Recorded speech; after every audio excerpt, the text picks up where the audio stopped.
Zee 24 तास एक पाऊल पुढे। मुंबईत 12 मार्च 1993च्या साखळी बॉम्बस्फोटात सर्वाधिक बळी गेले ते सेंच्युरी बाजारमध्ये झालेल्या बॉम्बस्फोटात। त्याच बॉम्बस्फोटानं संजय भंडारी यांचं आयुष्यच बदलून गेलंय। पाहूयात नेमकं काय घडलं होतं त्यांच्या आयुष्यात त्या दिवशी। आपल्या छोट्याशा व्यवसायातून आयुष्याची मोठी स्वप्न पाहणाऱ्या संजय भंडारींचं 12 मार्च 1993च्या साखळी बॉम्बस्फोटानं आयुष्यच उद्ध्वस्त झालं।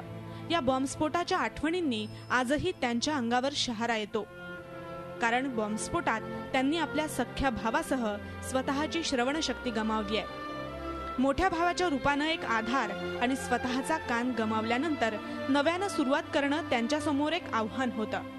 मात्र कठीण परिस्थितीवर मात करून मोठ्या हिमतीनं त्यांनी नवी सुरुवात केली खरी, मात्र 20 वर्ष उलटूनही सरकारकडून दुकानासाठी त्यांना कुठलीही मदत मिळालेली नाही।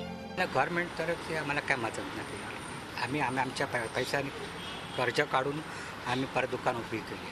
आम्हाला गव्हर्नमेंटने काय दिलं? केवळ जिद्द आणि अपेक्षांवर आज 20 वर्षांचा काळ लोटलाय, पण सरकारकडून मदत कधी मिळेल याच आशेवर भंडारी कुटुंब आहे।